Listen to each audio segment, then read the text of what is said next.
Is this thing on? Okay, it is. Welcome back to the morning shoot around. I'm your host, DaRock, and here I'm going to be giving you my recap here of NFL Week 1. In the future, it's going to be a little bit of NFL and college football weekend recap here that I'm going to do coming out on Mondays. At least that's my plan here in the fall. But I actually was at the historic Notre Dame NIU upset on Saturday, so did not really get to watch a whole lot of the other games this weekend.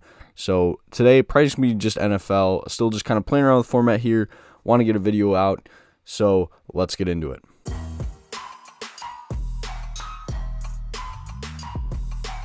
So I'm going to start today's video here. I'm going to do my 4 winners and my 4 biggest losers of the NFL Week 1 slate here on Sunday. Before we get into it, though, I want to have a little bit of discussion here. It was Week 1 for me as well as, obviously everybody, but for me, coming from a viewing standpoint, and I don't know, I've just been seeing this take a lot lately. Do people think RedZone is overrated? Like, are people not RedZone fans? So for me, this is the first time ever I had Sunday ticket because through FanDuel it was like you bet $5. They had a 3-week free trial.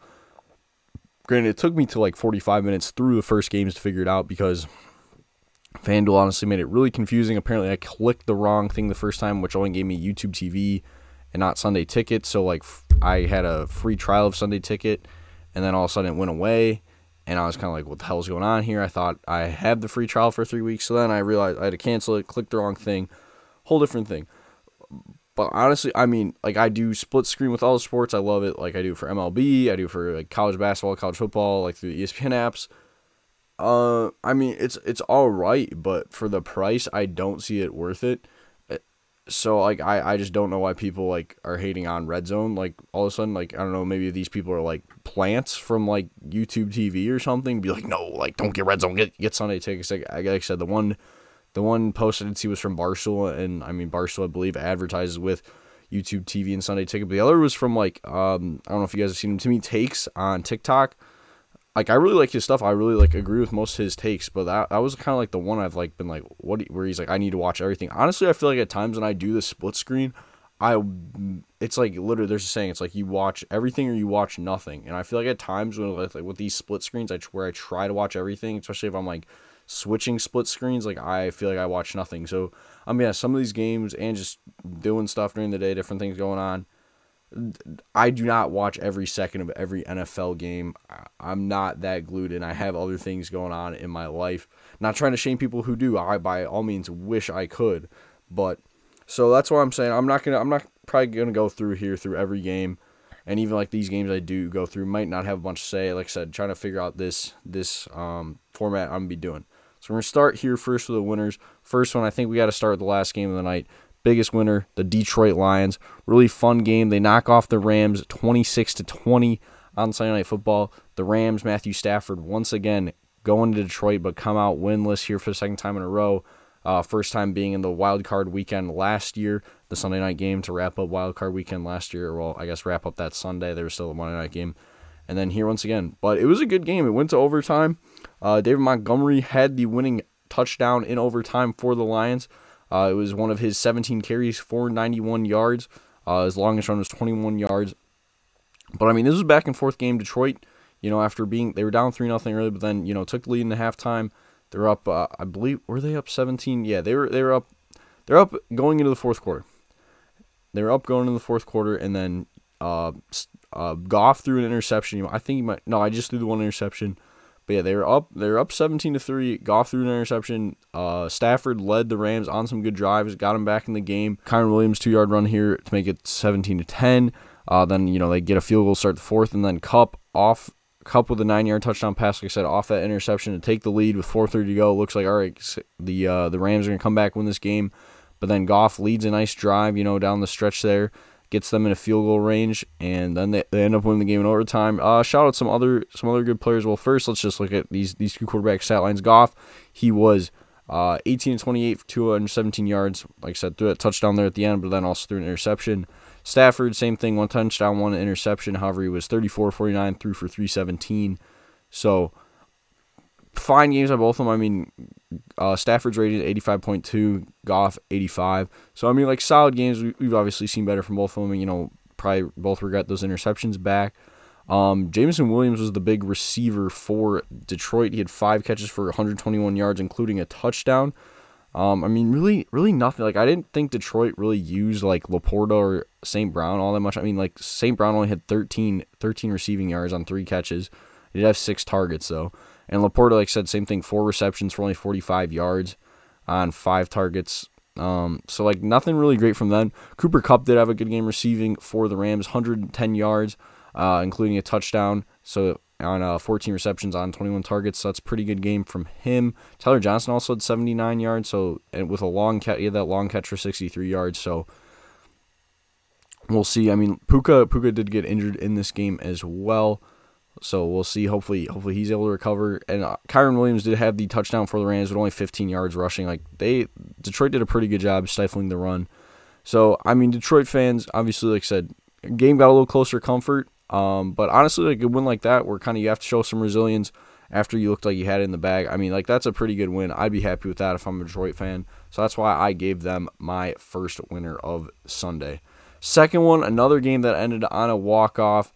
The Dolphins, they take down their in-state rivals, the Jacksonville Jaguars, 20-17, behind Jason Myers' 52-yarder here at the buzzer to win it. They actually even trailed. They held Jacksonville scoreless in the second half, trailing 17-7 going into the first half. It was an interesting game because Tyreke Hill got arrested driving to the stadium this game. I don't know what's going on. We saw it with Scotty Scheffler back in, like, July or June, whenever that was. Like, I don't think before then I'd ever seen athletes, like, getting arrested coming to their match or their game. But now we've seen it twice in a span here of a couple months. So kind of crazy there. Big performer. I mean, I guess Tua I would say is a big performer. You know, good game from him. 338 yards, only 1 touchdown though. 23 completions on 37 attempts, 101 rating for him. Trevor Lawrence on the other end, 162 yards on 12 of 21 attempts, with 1 touchdown and interceptions for him as well, and a 97.7 rating. He actually had the higher QBR, 63.1, compared to his 48.7. I mean, I'm going to say this. I think I will probably make some prediction videos coming out this week. Wanted to do it last week, just never got around to it. People are kind of sleeping on Trevor Lawrence. Like, he is still a very good quarterback. They were the 1 seed last year until he got injured. Trust me, I love CJ Stroud. About to talk about him here in a bit. But, like, Trevor Lawrence, I don't know. Like, I think he can potentially, like, still be a very elite quarterback in this league if he can stay healthy, you know, continue to progress. And, like, I don't think the Texans are just going to run away with that division. I mean, we saw it today. Their game against the Colts was very competitive. And I think this Jacksonville team, man, like, they're going to be solid as well. Looking then here, offensively, some other really standouts. It was Tyreek Hill, still 130 yards, like I said, despite getting arrested this morning. Kind of crazy, including a touchdown and a long touchdown, 80-yard touchdown for him.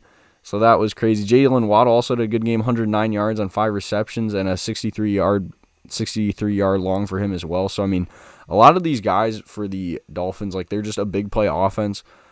I'm really hoping for once they can, like, keep it going the whole season. Like, I really thought they were going to win the division last year. I thought it was their year, and then they just fell apart down the stretch when it got cold. So let's see if they can finally, you know, kind of switch that, or if it's just going to continue to be more of the same. Achane also was 7 receptions for 76 yards, as well as he had 24 yards rushing on 2 carries, including a touchdown. On the Jacksonville end, Tank Bigsby really the big standout, 73 yards rushing on 12 carries. ETN also had 12 carries for only 44 yards, so they kind of split carries there. Interesting to see if they'll go with that going forward. Gabe Davis, the new Jacksonville addition at wide receiver, led the way, 3 catches for 62 yards, caught all 3 of his targets. Brian Thomas Jr. was the one who caught the touchdown for Jacksonville. He had 47 yards on 4 receptions. And then Christian Kirk only was able to get 1 reception on 4 targets, but he went for 30 yards. So hopefully they can kind of unlock him more in the future. But yeah, I mean, good win for Miami. Once again, another kind of come from behind win for the Dolphins here, similar to the Lions. I mean, shutting out Jacksonville in the second half. That's really big. I mean, because they only had that one touchdown, the long touchdown. Other than that, it was just the 2 field goals in the fourth quarter, including the one at the buzzer to win it. So good win for the Dolphins. They're gonna be feeling good about being 1-0 as well. Then here, going now to my third winner, sticking here in the AFC. I'm going with the Houston Texans. Like I just mentioned, they got a divisional win on the road against their rivals, the Indianapolis Colts, 29-27. Once again, going into Indianapolis, getting a win like they did in Week 18 last year to make the playoffs. And that extends, I mean, this is tough for the Colts, 10 straight years now without winning their season opener. They did tie the Texans one year, but they have not won a season opener now the last 10 seasons. So for the Texans, they were led by C.J. Stroud, 24-32, 234 yards, 2 touchdowns, no interceptions, a rating of 115.9 and a QBR of 73.8. Anthony Richardson on the other end, 212 yards, 2 touchdowns, 1 interception on 9 of 19 attempts, an 87.6 QBR and a 101 rating. So honestly, solid game for him. He also had 56 yards rushing, including 1 rushing touchdown as well. Houston, their big addition this offseason on top of Stephon Diggs was Joe Mixon. They got him now in the backfield. He had 30 carries, 159 yards, so a big day of work for him, including a touchdown as well. Tank Dell, he's still there. He had 2 carries for 19 yards, as well as 40 yards receiving on 3 receptions on 7 targets. So pretty good day. And then Nico Collins was the big receiver, 117 yards on 6 catches. No touchdowns, but a lot of yards, a lot of raking him in. And then Diggs, like I said, that other new addition, he was the one scoring the touchdowns. 2 touchdowns for Diggs on 6 receptions for 33 yards. So pretty good day at the office for him. On the Indianapolis end, I mean, Jonathan Taylor, 48 yards rushing. That was it for him. He did have a touchdown though. So Richardson was the leader in the clubhouse rushing the ball. Alec Pierce had 125 yards on 3 receptions. So that's a really good day for him as well, including a touchdown. Was that long, his touchdown? Sorry, I got to flip back and forth here between screens. No, he did not score that. It was just a long play for him. Or no, it was. I'm sorry. His 60-yard touchdown pass, long play there. Very nice for him. I mean, like I was saying though, like this is a very good win for Houston. They need wins like this, especially over a division opponent on the road. I don't think that division is just going to be as easy for the taking as other people are making it out to be. Especially because they did score a touchdown here in the second quarter, missed the extra point, or 2-point conversion failed. But not a whole lot of scoring for them here in the first half. It was really the fourth quarter when things went off. 14 points from both teams here in the fourth. So I mean, only a 2-point win. Like Indianapolis, they're going to be good this year. I'm high on Richardson if he can stay healthy. I think a lot of people are. Like I mentioned, Jacksonville I think is going to be right there.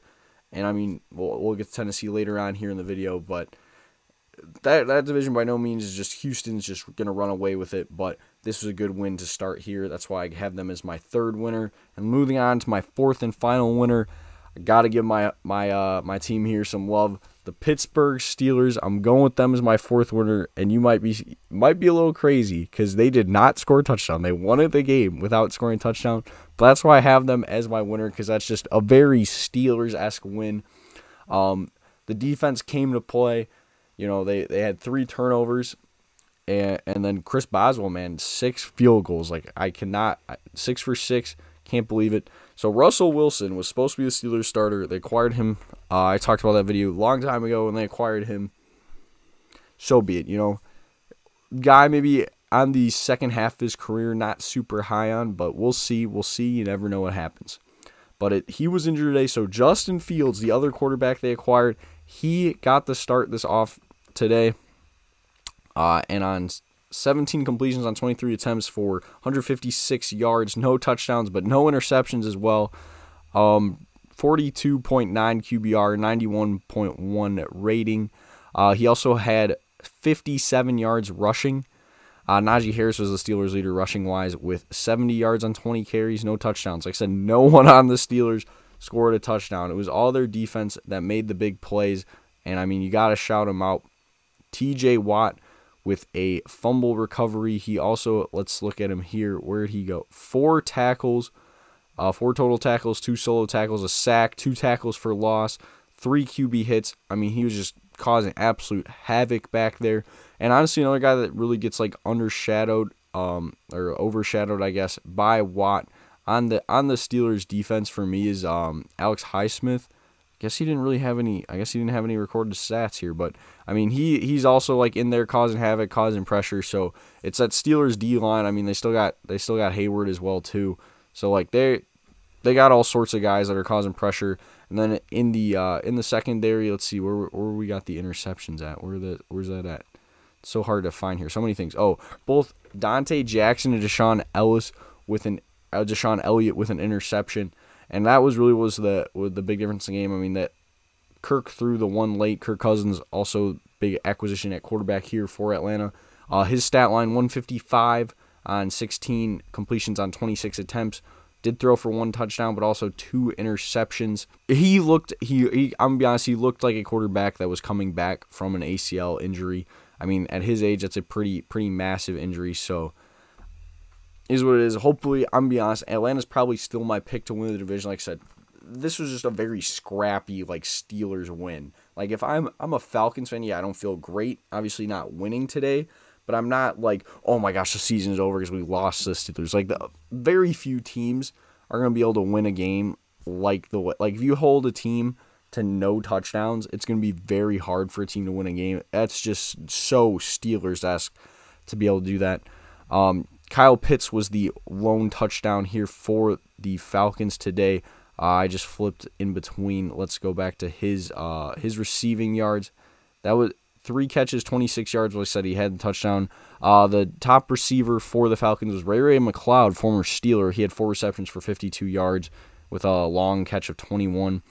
And Bijan out of the backfield also had 5 receptions for 43 yards, as well as 68 yards rushing.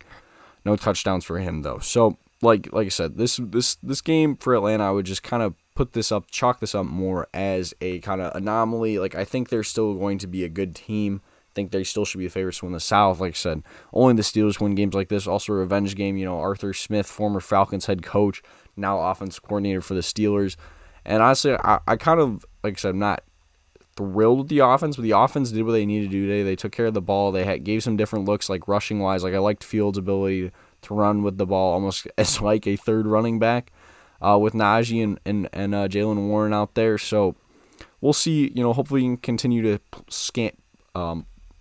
scheme up some creative plays like that. So good win for the Steelers.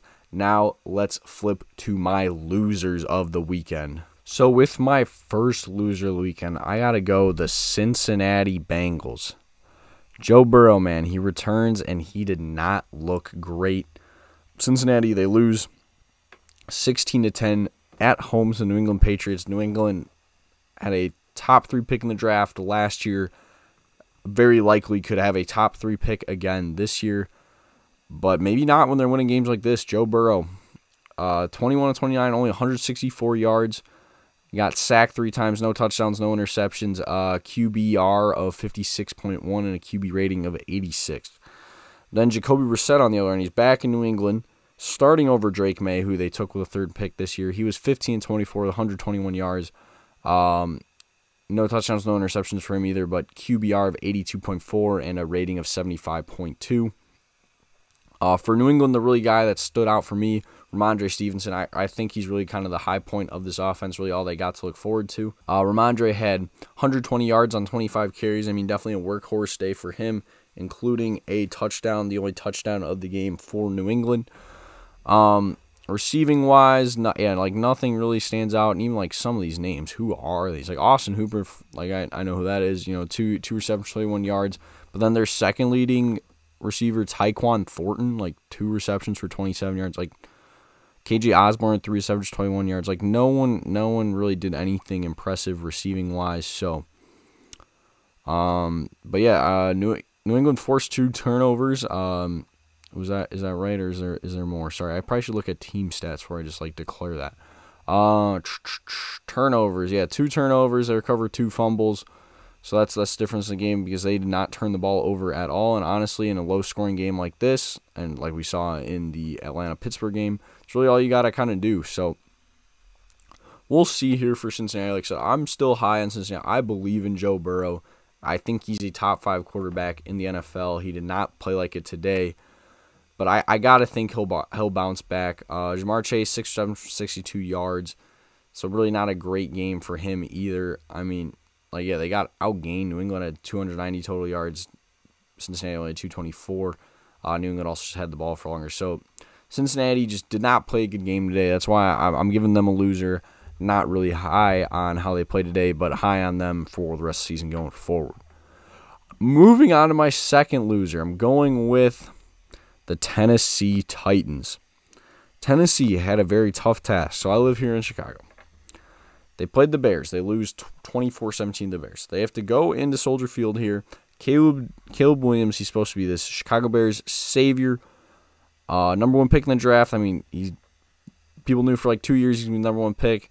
Bears, a team that went 7-9 last year, got lucky, with Carolina making a horrible trade. We'll get to Carolina here in a second. That got the Bears Caleb Williams, first overall pick, is 7-9 team or 7-10, whatever they were. Then now gets the number 1 pick in the draft. Like that's absolutely insane. So all the hype coming into this game, everyone in Chicago hears Bears are going to win. Bears are going to win. Like Caleb Williams is going to look great. Tennessee was up 17-0 in this game. Caleb Williams really did not look all that great. He only had 93 yards of passing. He did have 15 yards rushing, but that too was on carry. So, Caleb Williams did not play great today by any means. But honestly, Will Levis, despite having better numbers, 127 yards, a touchdown, but 2 interceptions, played worse. His throw when the game was tied 17-17, where he just kind of scoops, shovel passes it right to Tyreke Stevenson, and then he just falls to his knees, and he just I don't think he's gonna catch him anyways, but he just fell to his knees, couldn't believe he threw it.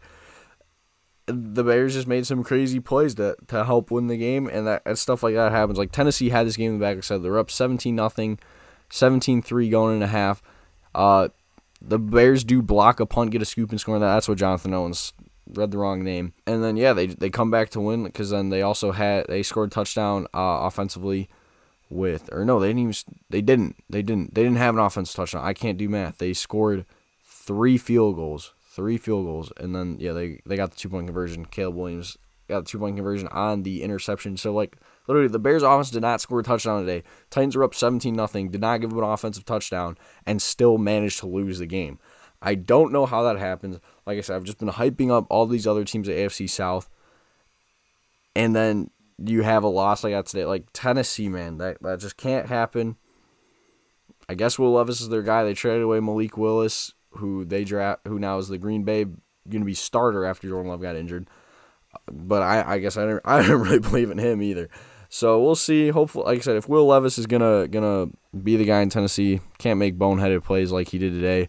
One guy I do want to shout out for Tennessee, Tony Pollard did have a really good day, 82 yards, including a touchdown. Calvin Ridley, knew the team had 50 yards as well. So we'll see for Tennessee. Like I said, not by no means they're your season over after one game, but that's a very heartbreaking loss. That's a tough loss to swallow.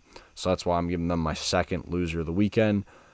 Moving on here now to my third. I guess I could have picked the Giants this too, but I'm going with the Carolina Panthers because they lost by a worse record and they have a young quarterback that doesn't look good. Like I said, could have been the Giants. They lose 28-6 at home to the Minnesota Vikings. So we'll go co-losers here, just bad teams that happen to lose. Giants and Panthers.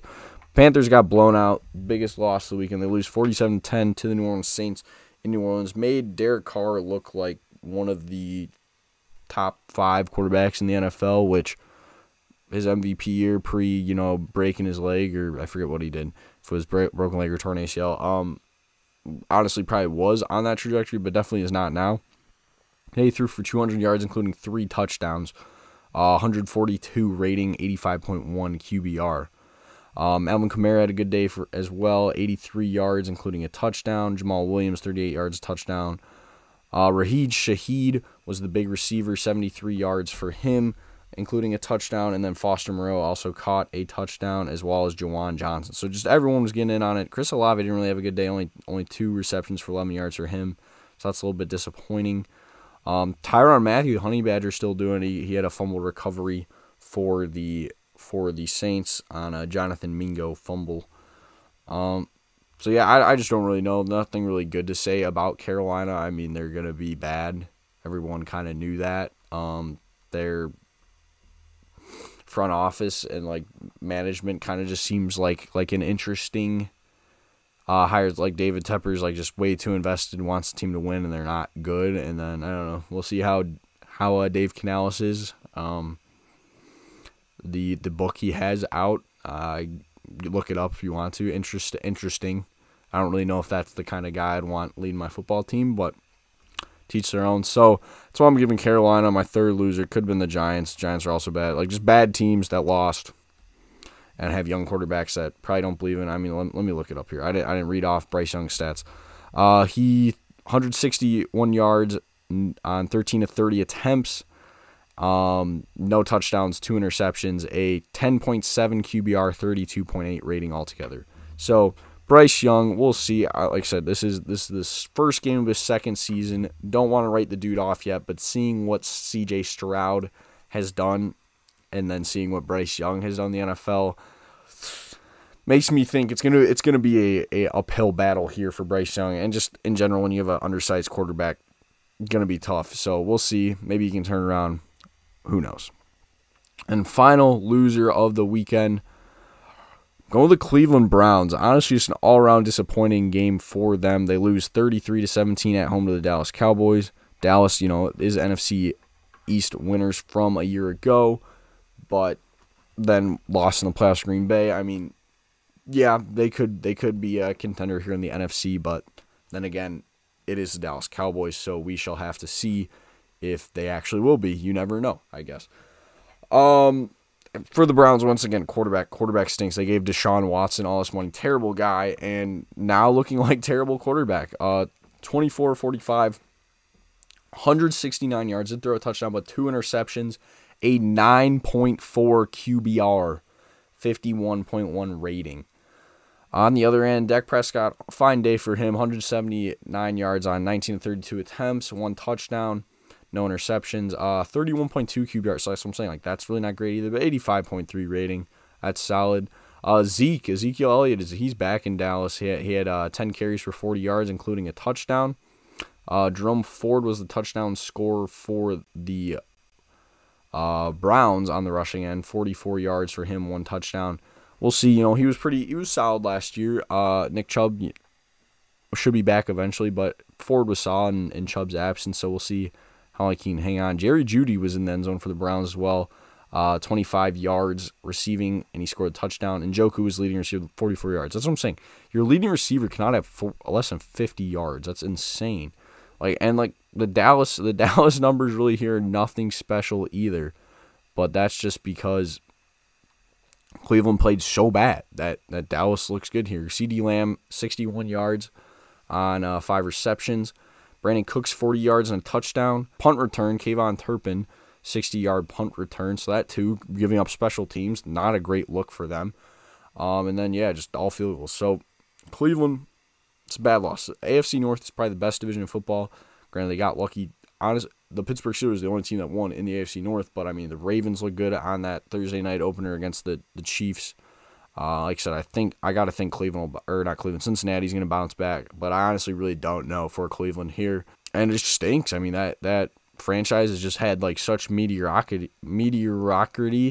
If even that, probably just ass. I mean, they had a stretch where they won 1 game in a span of 2 years. They show the graphic of all the quarterbacks today, that they've had since 1999. I want to say it was 37 quarterbacks who started a game for Cleveland.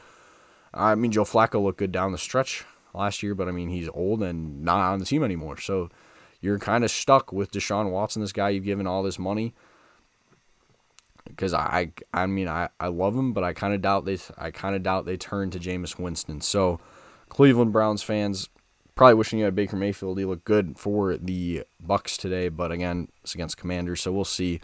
I like Baker Mayfield. I don't really know why, as a Steelers fan and an Ohio State fan, why I like Baker Mayfield, but I always just kind of have. So and now that he's out of Cleveland, I'm definitely rooting for him. So tough loss for the Browns. So that's who I got as my losers of the weekend here.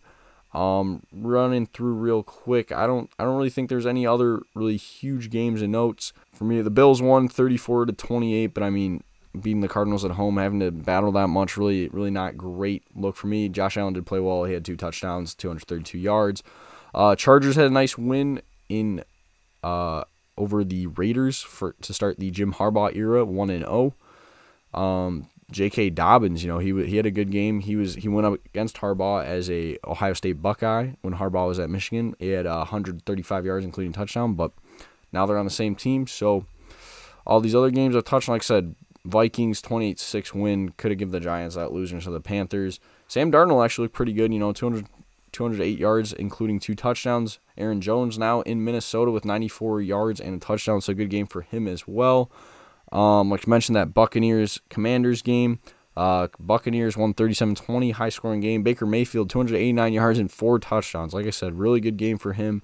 Chris Godwin had 83 yards and a touchdown. It's not up here, but I know Mike Evans had a touchdown as well, so he's still balling.